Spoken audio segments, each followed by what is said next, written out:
Welcome everyone, wherever in the world you are. So that may be good morning, good afternoon, good evening.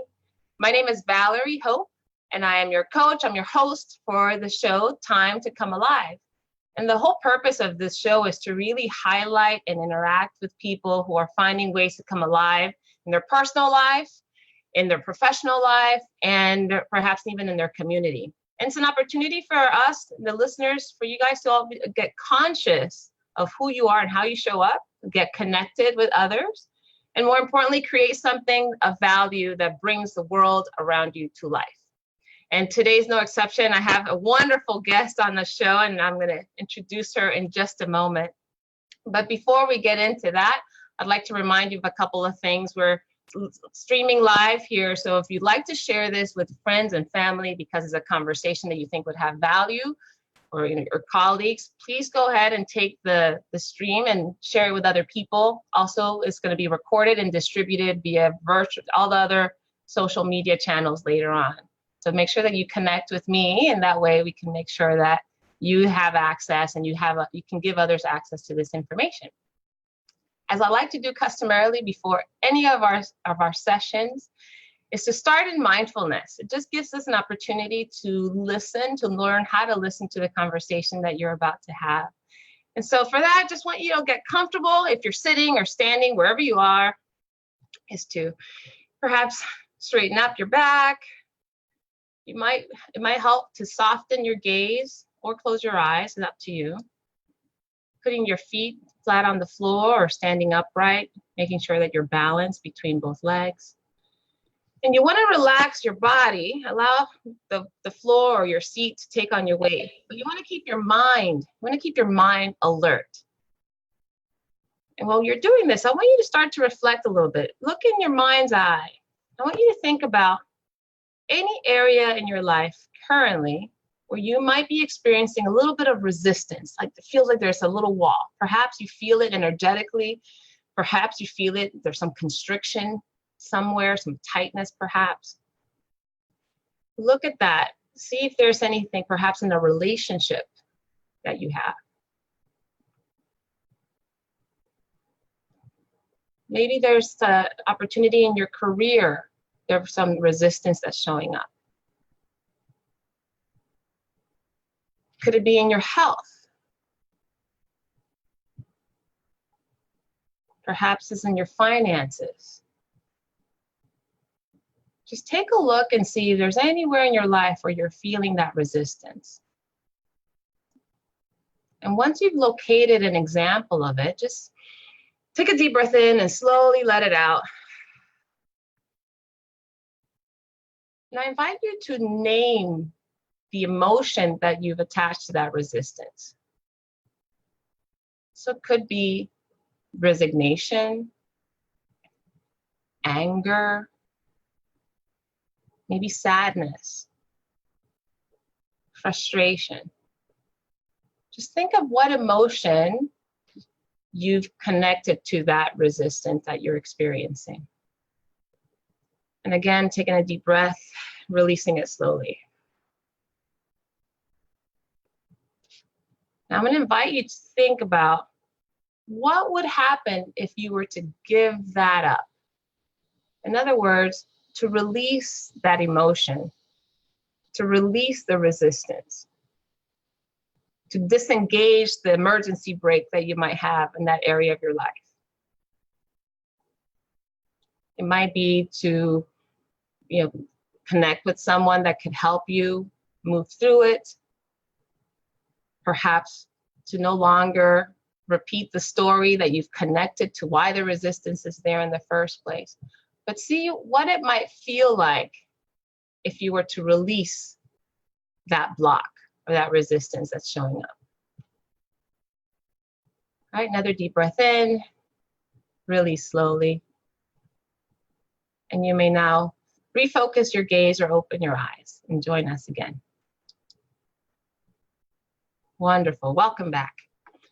Now, the exercise for me is really meaningful because I've had the fortune over nearly 2 years to know this amazing woman, Tina Wakefield, and I'll have her share who she is in just a moment, but I want to share with you, Tina, who I know you are. For me, is, Tina and I met in Berkeley, California, actually almost 2 years ago, because both of us participated in the Berkeley Executive Coaching Institute to be certified coaches.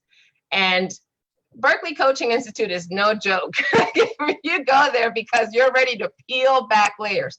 So I think there's all of us who showed up, I believe 24 of us, that in and of itself was a breakthrough for many. And I remember, Tina, you and I sitting together. I want to say maybe it was maybe a breakfast or lunch or something. And somehow, because of all of the activities that we've done as a group up to that point, it just became really easy to start sharing very profoundly. And I don't know how we got into this conversation. Like, first time we talked, we started talking about our relationships, divorce, like some heartache. It was over breakfast, just regular Berkeley conversation. And I just remember how kind, and although you were very quiet leading up to that conversation, I just realized the depth of your soul and your interest and your compassion for people. And since then, you've just been such a wonderful person to speak to. And we stay connected intentionally on a regular basis, although you're literally halfway across the world in New Zealand. Yeah. So I want to welcome you to Time to Come Alive. And what else would you like to add that will help people know who you are and why you said yes to being here? I guess, hello everyone. Yes, I'm currently in Wellington, New Zealand, where it's the middle of winter and it's about 10 degrees Celsius outside. So for those of you who are in the States, probably experiencing a very different climate at the moment. How did I get to here? Why is coaching important to me? Who am I? I guess I've kind of, through the Berkeley experience, I guess that if I had to pick out one thing that was really important for me and that it did for me, and that was, I think, made me comfortable in my own skin. So as an introvert and somebody who's pretty sensible, like I cry at lassie movies, any animal movies I'll cry at. I cry at anything. My team gave me some flowers the other day, I cried. So, that, in New Zealand and I think around the world, traditionally leadership's been something about being an extrovert, quite often being masculine, being, a certain way. And I think the thing that Berkeley did for me was made me comfortable in my own skin, and so made me comfortable to be the leader that I am, who I am, and lead in my own way. So I am a tier 2 in the New Zealand government in the Ministry of Justice. So I lead now around 550 people. And I'm now comfortable to do it as an introvert and as somebody who is a bit quieter, I guess. Yeah, I think what I really admire about you and in all of our conversations is how you, although you're quiet and unassuming in many ways, like you really know how to handle things head on. Like you don't, Tina does not mess around, everyone. I think you take your life and what you do and the people that you have on your team, you take them very seriously. And one of the things that I wanted to find out is, first of all, like, where does that come from? This desire to push through or to make things happen. Where does it come from? I'm not sure where it comes from. It's always been a part of me to want to get things done. And increasingly, I think, as I get older, being more comfortable in my skin, in my own skin, being less tolerant of things that I don't think are right. So we have a saying around my team: what you walk past is what you accept. And I think having become more comfortable in my own skin, then I'm also more comfortable to call those things that I am not comfortable to walk past. And that doesn't always make you the most favorite person on the face of the planet, but it feels what is right for me, and what is very I guess sympathetic with my values and my ethics and the way that I lead. So it's a combination of I guess always having that strong delivery streak in me, and also being much more aware of not just the what, but also the how I want to lead and how I want my team to be. And in their performance appraisals now, you know, it's not just about what they have to do this year from a work perspective. It's about how they do it. And so they get assessed on the how at the end of the year from a performance point of view as much as the what they've done. I really love that. I'm curious, you know, you mentioned how what you walk past, you said, is what you expect, or accept, what you accept. Yeah. And I'm curious about how young were you when you started calling stuff out? And if you remember an instance that you can share. Yeah, I think relatively late, because I was very unconfident. So I'm in my mid-50s now, and it was probably until my mid-30s before I really had the confidence to disagree with, you know, in a work context with a hierarchy, you know. So skip my manager and talk to my manager's manager about things that I didn't feel were right, and that came as confidence increased. So, you know, as a child and growing up in high school, I was, you know, almost agoraphobic. So I didn't like to leave home. I didn't like to go to the movies. I didn't even like to go to the supermarket. So I would go to school and come home, and that was about it. It was a big effort for me from an anxiety perspective to do much more than that. So, you know, it's taken a long time for me to get the confidence to do that kind of stuff. And in a work context, probably till my mid-30s before I started to kind of really push things that I didn't agree with from an ethics point of view. I mean, I think that what you just said just goes to show how we can sometimes, you know, the adage, don't judge a book by its cover. I think you just demonstrated really well, because in the introduction and in my experience of you in the 2.5 years or 2 years that I've met you, that I would have never imagined that you suffered from agoraphobia when you were growing up. So I'm curious about, but you've shared this with me before, and I just want people to get a sense of what that was like. Can you give us an example of how that showed up? Like the idea of not being able or willing or comfortable leaving your environment.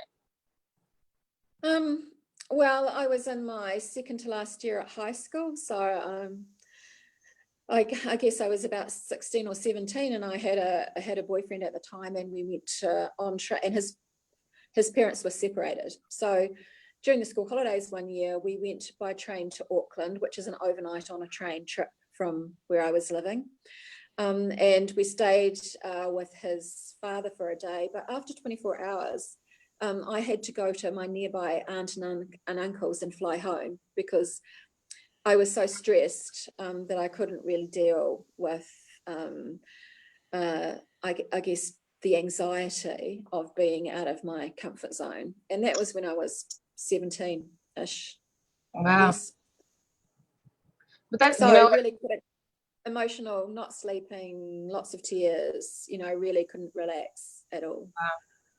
well, the fact that you even took on the idea of going to another city, I mean, only a man would do that. You know, you'd only do that for love, or what we think is love, right? Just the idea of actually going. I get that. And I'm curious, so you said that the confidence developed over time.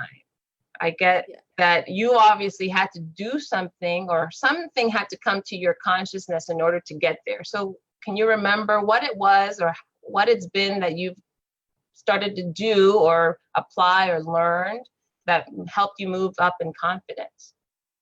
Yeah, so I went to a nearby university for my bachelor's degree, and I did that because it was the closest university, and so it was the safest, less stressful option for me.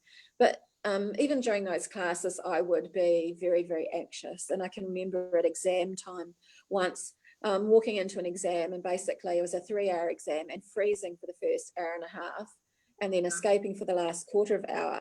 So I had about an hour and a quarter to do a 3-hour exam, just frozen with anxiety. And I guess I got to a point, and I got better at exams, you know, with practice, which kind of comes to what I think builds confidence, which is just to keep taking small steps forward.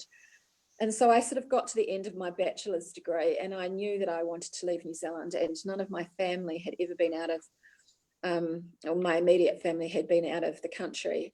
And I applied for a scholarship to the East West Centre in Hawaii, so I could afford to attend an overseas university for my master's degree. And I was successful with the scholarship. So all of a sudden I was in this place where I had to get on a plane, a big plane, take an international flight, never having left the country, and spend 2 years in Honolulu, which probably sounds like a dream to everybody, you know, to most normal people. But it was, you know, how am I going to do this? I can't even, you know, I can't really get out of my town, or I can't, I've never been on a plane before. What am I going to, you know, apart from that one flight back from Auckland, how am I going to cope with this? And it, you know, it was a really stressful period for me, but I think taking a little step forward, just doing something. Every time you just do something, you build a lot more confidence. So it really came down to me for, you know, to break it down, to get myself from my hometown to Auckland, to get on the plane, you know, to pack the bag, to get to the airport, to get through customs. And then, you know, at the end of the day, it's just a step off the air bridge onto the plane. And when you're on that plane and the doors shut, there isn't any going back. So, you know, and to me, it was really a life or death. It was a life or death. It was, you know, to me, it had become so huge that, was I going to spend the rest of my life in small town New Zealand, or was I going to do this one thing and get on this plane and take this opportunity and potentially have the opportunity to change my life? And so that if I had to pick one kind of moment in my whole entire life, and you know, in my 56 years, it was that step from the air bridge onto that plane to Hawaii. Wow. So yeah, so it sounds like at that point in time that you were just sick and tired of not living a life that expressed you fully, right? That you had an opportunity to be who you truly were. I'm curious about what it's taken. So once you made that step, now you're strapped in, right? You're going to Hawaii. You obviously spent 2 years there. How did that impact the other decisions that you made? Because that's a significant step, right? Especially if you said this is life or death. What impact did that step have on the journey that you've been on since then? I think being brave and having courage, and the lesson to take a step, that, you know, what is the worst that could happen, and yeah, just giving things a go, and sort of not prejudging outcomes, and just living in the moment and living in the day. So 2 years in Hawaii, you know, there was lots of things I still missed out on as because of my anxiety and you know, this kind of agoraphobia thing. So bus trips I could have done with my cohort that I didn't do, that I just, you know, I couldn't handle. But at the end of the day, I stayed the distance, and I enjoyed it. And I was really lucky, because of all the places in the world, you know, to be in Hawaii with such a kind of laid back culture, to be, I think, in general, in a culture, in an American culture, and American Polynesian culture in some ways, which is so laid back and relaxed, I mean, and so confident. You know, I think, you know, the cultural context really helped me as well to build my confidence. I think, you know, New Zealand is a much quieter, much more judgmental, well, in those days, which was the late 80s society. And I think I was really lucky to go somewhere where everybody was that much more relaxed, you know, aloha time, everything ran quarter of an hour late. And the American culture of confidence and extroversion, really, you know, living in that, you absorb it, you can't help but absorb it. And so I was really lucky. I mean, I had chosen Hawaii because, again, it was the closest to New Zealand. It wasn't, you know, the UK or Europe that's 24 hours away. It's only an 8-hour flight. So, you know, I'd hedged my bets, but it turned out to be, and I got lucky because I didn't think of it at the time, but it turned out to be exactly right because of the environment that I was in. that also is a testament to, another adage, right? That we're the average of the 5 people you spend the most time with. In your case, you mentioned the context, the cultural context gave you enough breathing space so that you could kind of settle into yourself, especially after taking such a large leap in your advancement, in your evolution.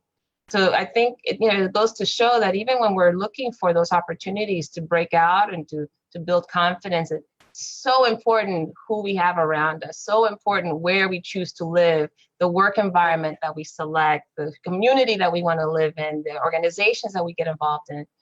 But that's a really fantastic point. So I'm curious, how did all of those steps inform the career that you essentially chose? So that courage to try new things and the courage to put your hand up, even if you can't do the whole job. So came back to New Zealand, started in the library of a large telco in New Zealand. And they were opening a new marketing department, and they were looking for somebody who was really good at research. Now, I didn't know anything about marketing. I haven't been trained as a marketer. I was trained as a librarian. But I put my hand up and I got the job. And really that started my career kind of into management and into business. So two things there, I think. One, I had the confidence to think about outside the square and think about, well, I might not have a marketing degree, but I'm going to give it a go. But the hiring manager there was really important as well. So he was a young man, a man similar to my age, not much older than me, who was extremely extroverted and extremely creative, but he could see the potential in me, and he became, he gave me lots of opportunities. So when I'm coaching young women in their career, I always give them 2 pieces of advice, I guess, is, don't be afraid to go sideways, and don't be afraid to try different things. Because women do the, they do look at jobs when they can do 80% of it, whereas men will look when they can do 20 or 30. So be brave about trying things and taking opportunities, but also who are your sponsors and who are your advocates, and who do you have around you that will sponsor you and be your advocate. And in my recent jobs in the New Zealand government, I've been very lucky to have a really great sponsor in Colin McDonald, who was the government chief information officer, who's now left government and is consulting. But he's always been somebody for the last 5 or 6 years that's been there as a sponsor to me to help me, to put in a good word for me, to be available when I needed to talk. So finding those key people in your environment, in your workplace, in your career that are going to be a sponsor for you and an advocate for you, I think is really important as well, because not everybody can see your potential, and not everybody can think laterally about your capabilities and your potential, rather than just what you've done or what you've been trained in. Absolutely. And you brought up a good point, but before I get into that, I just want to encourage those of you who are listening in, watching us, what questions do you have, or what comments or insights are you getting from this conversation? Place it in the chat, or in just a moment, I'm going to mute the line and see if any of you would like to share. So start preparing those, or write them in. Raise your hand if you want to use star 9 to raise your hand. That will give me an indication that I should call on you. And if you don't raise your hand, I won't call on you, but I do expect you all to put something in the chat so that we can interact with you as well. So going back to what you just said, Tina, about having the right sponsors and the right advocates, I think you also pointed out something, that there were people, at least in your world, who pointed out to you the areas where you shined, right? Your genius, where they were really impressed. And I think as leaders, that's something that we can't stress enough, that when we see something, how they have, I don't know if they have this in New Zealand, but here in the US, often you see signs that say, when you see something, say something. And we usually use that as a warning, especially around something that seems suspicious. But I think the same goes for leadership, that when we see something extraordinary, when we see something that's a sign of genius, and we see something that's interesting or something that we want to praise or acknowledge, that we should say something, because oftentimes the things that come most natural to us, the things where we excel the most, sometimes even a notice for us. We don't realize how unique or how special that is. So I love that you said that, because I think that's something that's important for leaders to do on a regular basis. And the second thing, talk more about how you show up as a sponsor, as an advocate. Like, what exactly do you do or say that makes you effective in those roles? So I think when you're, sometimes it is hard to identify and name those things that make us special or make us different. So, we don't always see those things in ourselves, as you just said. So really naming those things that are unique or strengths or different or things that can be leveraged within a person, that, sets them out from their peers. I think naming that and labeling it and calling it and being explicit about it is really important. I always look for opportunities for them. So I found, and I don't know whether it's a New Zealand thing, but the women that I coach, the younger women, they're not, compared to their male counterparts, they're probably not as good at networking. So I do try and connect with other people, have opportunities. So, I say to them, who knows you and who do you know? And I try to, get that networking thing happen, put them in contact with people that might have opportunities for them, make connections for them, make some introductions for them. I guess also kind of really getting to the heart of what motivates them and what they're passionate about. There's that saying about, if you're doing what you're passionate about, it's not work. If you're working at what you're passionate about, it's not work. And I think, a lot of young women in particular, well, maybe to all of us to some extent, we follow a career path because we think that's the right thing to do and that's the way the career path goes, rather than really taking the time to think about what in Berkeley would say, what has heart and meaning, and what is their real passion and why is it that they're doing what they're doing. So really taking the time to really think about, where they want to go, because if you don't know where you're going, any road will take you there, is another saying, I guess. So spending some time really thinking about, what has heart for them and what they're passionate about. I feel like we've just written like a mini book on all the adages that we know and how they relate to life. I think there's been like 4 or 5 so far. I love this.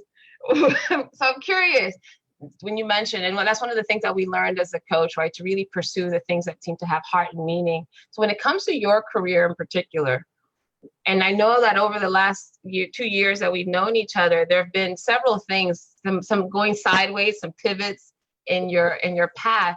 I'm curious about, how do you apply that having heart and meaning as you choose what to apply for or what to say yes to as far as your project or perhaps even changes in the job?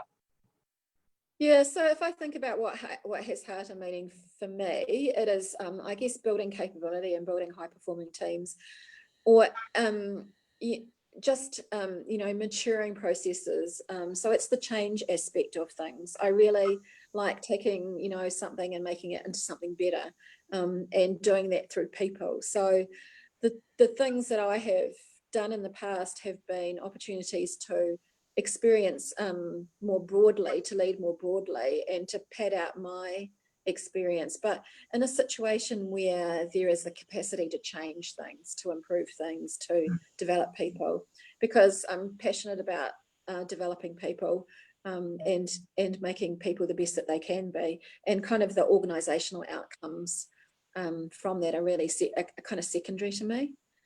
I'm in justice because I think, justice has real meaning for me. Fairness and a safe and equitable society are really meaningful for me. So I haven't just decided I would, work for any organisation.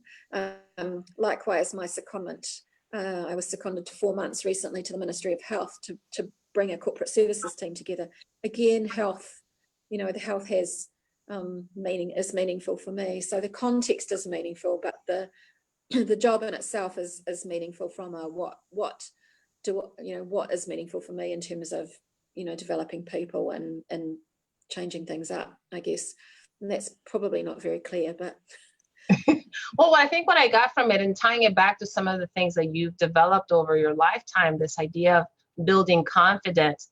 I think it sounds like when you tapped into what you were passionate about, which is people, developing people, the equitable, fair treatment of people in the workplace or in their community, it seems like the need for confidence, let's call it that, the need for confidence started to actually become secondary. And you were really, it sounds like, driven by your passion or driven by your interest and your heart. Yeah, and I think that's a really good observation. I think, when you are driven by your heart, then you do just go for it more. You're less likely to put those self-imposed barriers in the way. If you're really driving for something that is meaningful, then you just go do it. You just go do it. And good things happen. I don't know, it's the universe or something. But when you're following your passion, when you're doing good stuff happens. Absolutely. And I think the other piece to add is that it should feel easy, so to speak, right? There should be an opportunity to experience flow when we connect to that thing or that entity or that organization or that role that has heart and meaning. That doesn't mean that there won't be challenges, but it does mean that there's peace about it. There's a peace in confronting the challenge. And there's a wanting to, a desire. Yeah, and a grounding. So it's almost like a grounding kind of confidence thing that this is the right thing to be doing. I mean, I just started I'm in day 5 of a new job. And I have inherited having come from an ICT background, I kind of get the ICT stuff, although I'm not a technical kind of geek person. But, I've now inherited the HR part of the business, the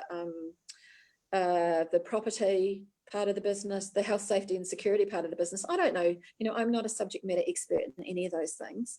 And, I've got a lot to learn, and but I'm not really afraid. I'm excited about it because I know that, if I stick to those principles of developing people and, treating people with respect and getting things done, which has always been a strength of mine, and setting the vision that I will learn a lot, and that'll be really rewarding for me personally. But also I know that I can also make the people who work for me, their job a lot more rewarding as well, just because of the coaching and of the empowering and that I care about them as people. And I know that they're not all the same, right? There's no such thing as the perfect employee. Absolutely.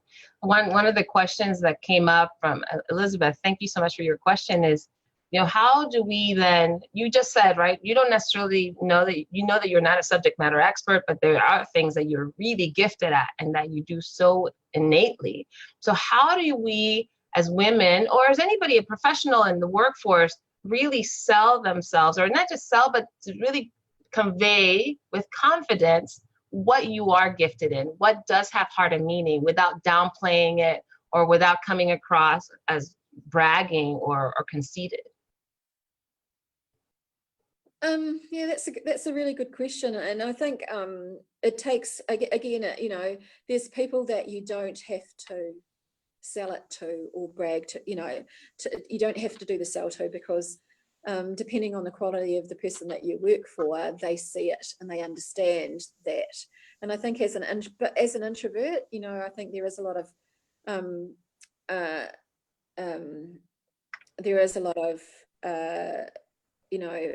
sort of traditional thinking that you have to be an extrovert to be a good leader. And so a really good leader and a good manager will see that actually you don't have to be an extrovert to be a good leader, and that a mix of leadership styles around the table is a really powerful thing. Diversity, more diversity, the better result. So I'm not sure that's really answering the question, except that the results speak for themselves. Yeah, I think I don't really brag a lot about or talk a lot about what I have achieved, because I think the results speak for themselves. I highlight the achievements of the team, and it's not, I might be the leader of the team, but it's about the whole team. So I would be more likely to brag about one of, the successes of the team or the successes of one of my people, rather than, what I in particular have done. And maybe that's held me back in the past. Oh yeah? How so? Because I think as an introvert and as somebody who doesn't necessarily speak to what they in particular did, you know, what their particular involvement is. Sometimes in an interview situation, that it can be quite hard to talk about your role in that, and owning that. You know, I think that's kind of a confidence thing too. Interesting. So it is it's a kind of, I think you've got to look at the situation, kind of what situation are you in, and in a day-to-day work situation, you know, mainly, you know, the team working well is kind of reflects on me. In an interview situation and competitive situation, then yeah, I have to get a bit more deliberate by saying, you know, what is it that I did as a leader to get these results? And you know, and a lot of it is kind of intuitive for me in some respects. So it is kind of labeling those things in a competitive kind of interview situation. We're in a competition for a job or something. A thing that maybe women don't do as well as men, and a thing that introverts potentially don't do as well as extroverts.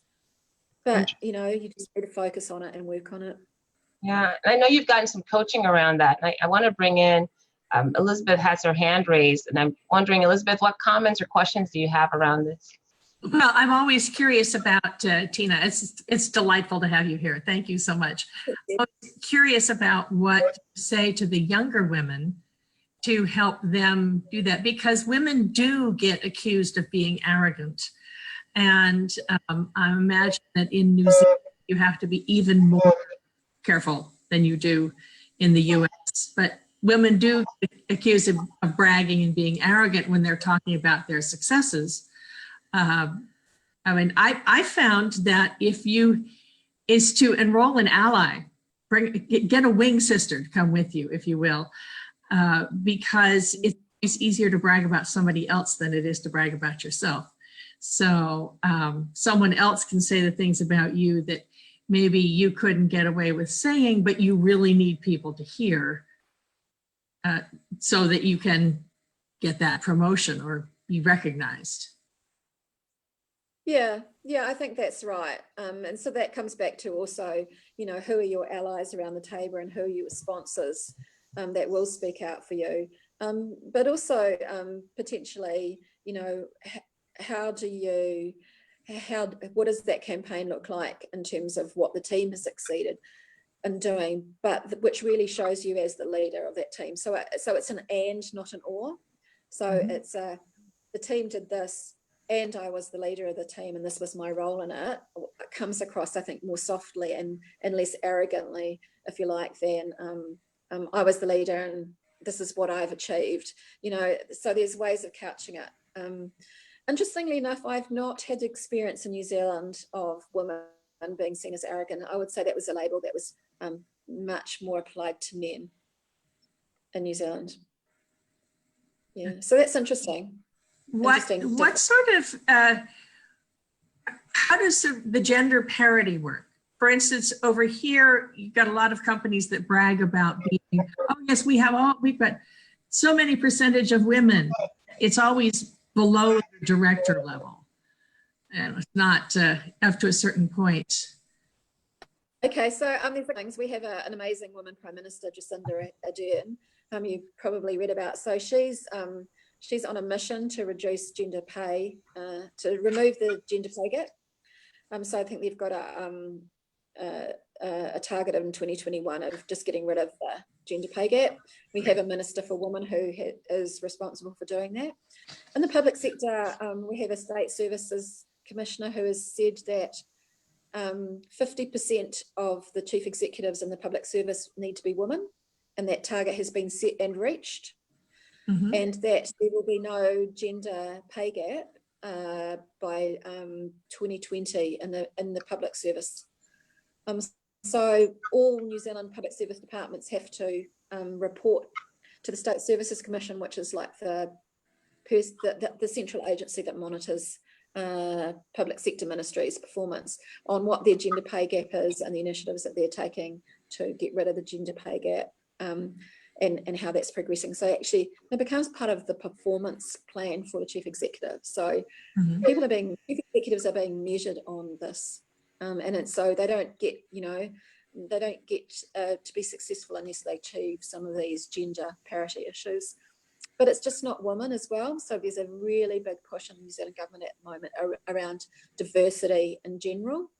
That was my next So question. Yes. Yeah, so not just how many women, but also how many Maori, which is the Indigenous people of New Zealand, and how many Pacifica do we have in terms of our chief executives and our senior leaders. So, you know, a very, very active Government Women's Network, some increasingly active Rainbow networks and Pacifica networks. So much more inclusive society being driven right from the head of the country and the head of the state services. So, and being measured and performance expectations being set to get those goals. One thing that I'm hearing from both of you, and going back to this idea of being strategic about getting the right sponsors, the right allies and advocates, is being able to, I think, if I don't like to necessarily make it a gender distinction, but I do think that for anyone who does need or desires to have a closer advocate or a more effective strategic alliance, is to actually talk to the person about what their needs are. I think one of the things that you expressed, Tina, is that you knew that there's, you know, your quieter, more introverted personality would need someone to be the megaphone in some cases. So having a conversation with someone where they know the areas in which you get stopped or the areas in which you perhaps draw back, then they know when to step up or when to be your advocate. I think that's one of the things that we can do even more, be more effective in creating relationships that matter, not just because we know that's the right thing to do, but because they will help leverage who we are and how we do things in a way that we probably can't ourselves. But they need to know, right? The other person needs to know what they're signing on for and where you might need the greatest support. And I think that, you know, when I think about some of the greatest leaders that I've worked with, having the ability to trust them and not to say, look, hey, I'm not really great at this. You know, Jonathan Chappell is one of the individuals I interviewed recently on a podcast, and I mentioned how he led one of the best teams that I've ever worked on, primarily because he understood and respected and honored each of our strengths. But we were able to very transparently and authentically say, look, I'm not really good at this, but if I could work with Danielle, she's amazing, or Melissa would be fantastic to help me and support me. I think those are the conversations that I feel are missing, not only in the workplace, but also in entrepreneurship. And we have evolved to this very self-reliant society of people in this generation. And I think that's, you know, to our detriment, because it waters down the ability to create the meaningful connections and also that village that will not only support our own well-being, but the well-being of others around us. What are your thoughts on that? Well, I think that's exactly right, because if I think about the job interview that I had to go through to get the current job, which is a really competitive process at Tier 2, I employed a coach, and I employed a coach to do some of those things that Elizabeth was talking about being able to articulate what it is that I did in a given situation, and you know, to help me as an introvert and as somebody probably that's not naturally speak about my personal achievements, to practice for that interview. So I deliberately hired a coach that was a really, really good on comms and presence and all those things that as a more quiet applicant or a more reserved applicant, I might not be doing well in an interview situation. So, you know, coming back to nobody's good at everything. And if you can recognize those areas and get a coach or get an ally or get an advocate, then absolutely that's the right thing to do. And you know, you're never too old and you're never too high in the hierarchy to do that. Absolutely. I think that's one of the things that we underestimate is the ability to ask for meaningful help. Right? There's a lot of well-meaning people, but they don't necessarily have either the skill set or perhaps the knowledge or the experience that we need. So I'm curious, what kind of what type of questions or challenges do you find yourself having to field when you're in this mentor role? Like what do the women in your workplace come to you for? A lot of them are lacking direction, so they might be mid-career or they're at an inflection point in their career, and they really want some guidance on, you know, what is available to them, what are their options, what should they be doing in terms of, you know, how do I get that next step. So a lot of that. Sometimes it's navigating through a difficult work relationship. And how do I do that? But a lot of it is around kind of progressing their career, and having the courage to actually, in some situations, having the courage to say, actually, this isn't for me anymore, and I'm gonna just take a completely different path. A couple of more, I guess, how do I grow my business type situations. But with women, I think it is some of that confidence to take the next step, and knowing how to take the next step and where to go for it, and how to create the opportunity. Yeah. Do you see how some of those challenges, are those inherent in being a part of the technology industry, or how do you see the industry playing a role? Yeah. So not all of my coaches are in a technology space, but some are. And I think, as long as we're kind of clocking up the adages along the way in this session, there's another one that says, you can't be what you can't see. And so I guess that points to me the importance of role models, and the importance of younger women actually seeing what is possible and hearing stories about, it hasn't been plain sailing to get here, and really hearing the war stories and the difficult times, and seeing role models so that they know that there are opportunities out for them. I think that's really important as well. And technology far more so, because there are not so many women in senior positions in technology. I think I was one of the 3 or 4 CIOs, women CIOs in the New Zealand government. So it is about getting out there and creating the role models, doing a little bit of trying to get a little understanding of what's holding women in technology back. And it comes back to, networks. It comes back to flexible working arrangements. So a lot of them have got young children. So, trying to give them the confidence to ask for some of that as well. I'm curious because, we've been talking about all these different things that not only have you developed, but then how you've developed other people. Where do you see your next challenge, your next opportunity, and what are you working on personally right now? Well, I've always liked to be thinking, one of the things I tell my coaches is, where is your vision? What's your vision, and where are you going? And in terms of that heart and feeling journey. And for me,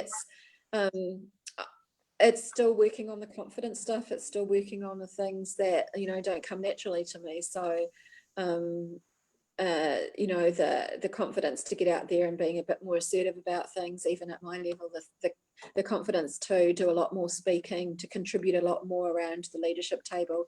It is a lot of those kind of introverted things that I need to compensate for still. And probably going to be working on for another, while I'm working in the government. But I see, in another 5 or 6 years that as I get closer to retirement, that I will leave a senior position and I will kind of work part-time on those things that really interest me, which is, the coaching and mentoring and the governance and program management kind of governance stuff. Okay, so continuing to build that part of your life. I think that's interesting about, when we said earlier about your confidence building based on what gives you heart and meaning, right? Just there's a natural inclination to try and break through new ways of doing things, or a new atmosphere, new things. What if you could take what you're learning right now and what you've advised others to do and apply it to some area of life or some area of society? Where do you think it's most needed? Like, where do you think that ability to be assertive, or the ability to express confidence and guide, coach, and role model, where is that missing? What I think it is, I think it's judgment. So, and I think it's the ability to see the potential in everybody. So I think what is missing is, putting people in boxes. Too many managers put people in boxes. And so, I'd like to see a less judgmental society, and a less, a kinder and softer, more inclusive society, and management and senior management, where, I was really lucky that the chief executive that hired me for this role could see or was made aware of a lot of my strengths that I might not necessarily talk about, but I got lucky with with that manager that he had those skills, but how do you get all managers to be so open to diversity around the table of all kinds, gender, cultural, introverts, extroverts. So, a more holistic and inclusive approach to building teams and to making calls about promotions and to lots of things, less judgment. That's my big thing, I think, let's just all be kinder and let's celebrate the diversity of people in life, and let's mirror that diversity in our choices. And I think the challenge sometimes is that, the human brain is very efficient, and it quite naturally puts things in categories and boxes, right? So that we don't have to utilize so much energy to make decisions on a regular basis. So it's like, oh, this looks like this, right? That bias that's implicitly there. And I think what I'm hearing you say is that if we could kind of get to the root of who the person is, like how they show up as a human being in the world, we wouldn't necessarily have to be led or make decisions based on labels and assumptions and stereotypes and gender and race and all of those things that we now label diversity, that we could really get to the core of who the human being is. That's what I'm hearing. Yeah, and being much more conscious about what does a team is not all the same, and what are you missing in your team, rather than a person having to be XYZ type of person, or they have to have done these certain things. Absolutely. Thinking holistically, I guess I'd say. Yeah, I want to appreciate the comment that not only Elizabeth made earlier, but also I hear Christina mentioned that she feels that it's really imperative, the leadership is to be a role model, right? To be a role model in any sphere, not just in the workplace, but also in school and overall in society. I think, that what you said is a testament to that. It's not just about doing it in the workplace. It's really about looking at the human being and seeing how can we make sure that that person feels seen, feels heard, regardless of where they are in the hierarchy. Yeah, I inherited, when I married about 5 years ago, I inherited 5 stepchildren, and it is a lot, and so theoretically you would think that I could take some of these coaching and people management skills and inclusiveness into a personal kind of context, but it's much harder in a personal context when you are in the middle of it, and it's not straightforward necessarily. It's not. I've been warned by my family already. Like, I don't want you to coach me. That's the thing. My 13-year-old niece, which actually I think it's, Christina, I've been role modeling, because my 13-year-old niece told me something that she felt was a limitation, or she was resigned about something. And I'm like, why is that? Why is that important to you? Why wouldn't you? She's like, Tia Valerie, which is Aunt Tia Valerie, don't try to coach me. Don't life coach me on this. And I'm like, oh, okay. So I think there's a fine line, I think, for how we need to show up as a leader in the workplace or in our organizations, and then also in our family and our friendships. I'm still working on some of that. Well, I'm curious about this experience, just being in this forum, in this format, talking with me, because I think, if I'm not mistaken, this is one of your first times being live on Facebook or being live in this type of format. How's it been for you? It is really so. It is absolutely my first time, the first time. But I guess it comes back to that passion. So I can just see you, Valerie. So, this is one-on-one for, it's really, I'm having a one-on-one experience. That's how I rationalize it to myself. And so that's pretty cool for me. But I Wait, guess, say that again. You got cut off a little bit. What's cool for you? It seems like almost like a one-to-one experience for me. But I think, coming back to that, what you're passionate about sort of overrides whether you're confident or not confident about, is sharing my story and seeing the impact on women. Every time I do share my story, and every time I talk about some of the challenges I've overcome, I think that has been so powerful. And so I, even though, at times it might seem quite personal, I see the power in us sharing our stories. So the format is fine for me, and I know that sharing our stories has huge impact. So that makes me brave, I guess, gives me confidence. Oh, fantastic. And I'm so glad that you chose to be brave with me. Yeah, I do feel that, this is in and of itself, I find is a breakthrough for people in a public forum sometimes to share this profoundly. And I can only say that my desire, my intention in having a forum like this and conversations like this, because first, I have conversations like this on a regular basis, but I can also hear people that when they say, I wish we had more conversations like this, I'm like, well, let's share this. And so part of my instinct was, okay, well, how do I create an environment where people can hear conversations that are happening, that are more intimate, perhaps in nature, that where they could learn or experience something that might be different. You've just frozen up on me. Hello.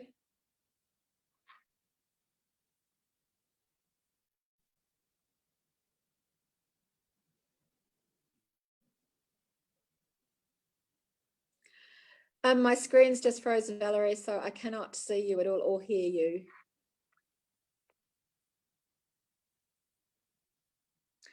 So what I'm going to do is I'm going to leave because I can't hear you, and I know we're almost out of time. Whoops.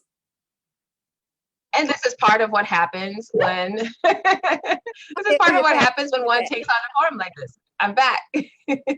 So I'm curious, I was asking so when you think about breaking through the next layer, the next level of your life, is there anything right now, and we did that mindfulness exercise in the beginning, is there anything right now where you're noticing there's some perhaps resistance, or there's something showing up where you haven't quite broken through yet? Yeah, still quite anxious. So I'm still, not naturally relaxed and still anxious in quite formal situations. So, and going back to the sort of not wanting to leave home stuff. So even now, 40 years later, 50 years later, formal situations for me are, I'm not as relaxed as I could be. I would like to be able to, go to formal government events and be completely, relaxed and okay with it and not get anxious. And, so again, I will get exposed to more of that in my new role. And so I know that I will grow in confidence, and I will just keep working at it. I'll just keep turning up. I think it was Einstein or somebody that said 90% of success is showing up. Yeah. So just got to keep showing up, right? Yeah. That's my plan. Just keep showing up. I think that's a great strategy. And you're right. I think part of it is, our life is so important. It really is. And we often take ourselves way too seriously. Because if we do want to continue to move forward, if we want to continue to evolve, it does require us to show up. It does require us to try new things. It does require us to kind of dance, the dance of life, if you will. It's just kind of dance in the conversations that we have, dance in the situations that we have, rather than being stuck or resigned to the circumstances that we're experiencing. So I'm glad that you're a model for all of us to do exactly that. And I'm sure that as this goes viral in New Zealand or whatever it is, that you will find someone that will support you in being that even more confident when you go into these very formal society events. Perhaps when you have Stuart, walk in arm in arm with you, that there's something else that he might be able to project and provide. Cool. Anything else you want to say before we close for the day?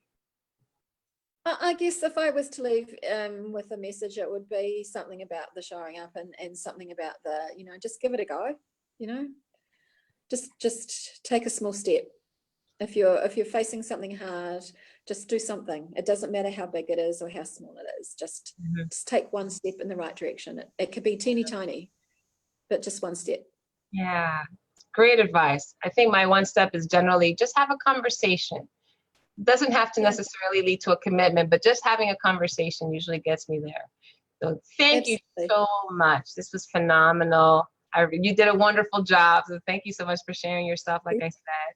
And actually, you teed us up really well, because next week on August 27th, I have a guest. Her name is Adrienne Dworak, and she is the facilitator of some courses that I've been taking called Understanding Men and also Understanding Women. And I've probably talked to you guys ad nauseum about this stuff, but it's really about knowing how and what to do to partner even more effectively, not only in personal relationships, but also professional relationships. So I think she might address some of the questions that Elizabeth posed during our conversation, and some things might come up that will help us be even more effective in communicating with others. So thank you all so much for joining us. Looking forward to seeing you next week. Thank you so much again, Tina. Have a great rest of the morning for you there in New Zealand. And we'll see you guys later. Thank you. See you. Bye. Thanks, Bye. Valerie.